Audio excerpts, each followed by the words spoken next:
Clifford the small red puppy. Hi, I'm Emily Elizabeth, and this is Clifford, my big red dog. Yesterday, my friend Martha said, "I got my dog from a fancy pet store. Where did you get yours?" So I told her how I got Clifford. When I was little, I lived in the city, and I didn't have a dog. One day, the man down the hall called us. His dog had puppies. He wanted to give me one. One puppy was smaller than the rest. The man said, "Don't take him. He is the runt. He will always be small and sick." But I love that little puppy. He needed me. I named my puppy Clifford. He was so tiny that I had to feed him with the doll's baby bottle. We got the smallest collar we could find for Clifford. But it was too big.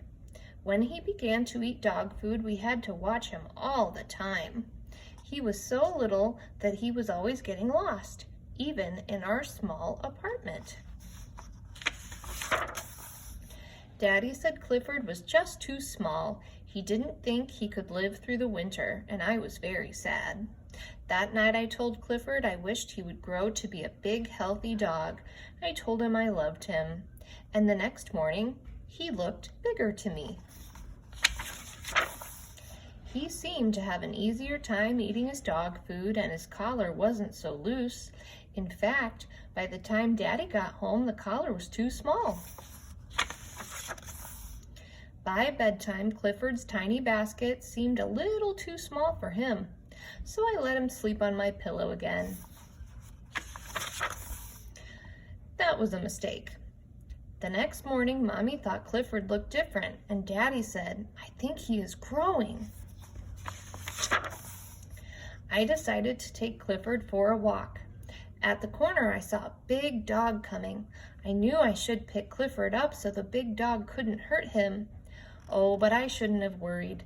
Clifford was really growing. We ran home to show Mommy how big he was.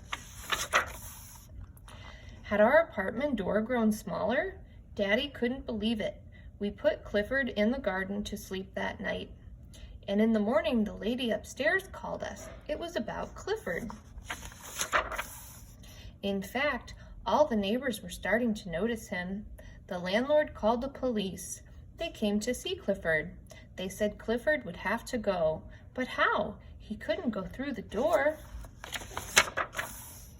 There was just one way to get him out of our garden. And then we sent him to live with my uncle, who lived in the country.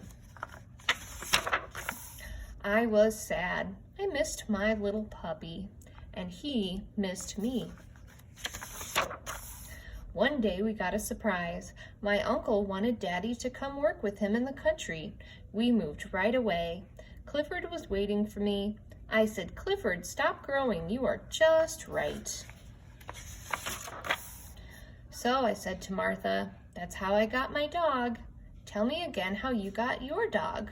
And Martha said, "Forget it." The end.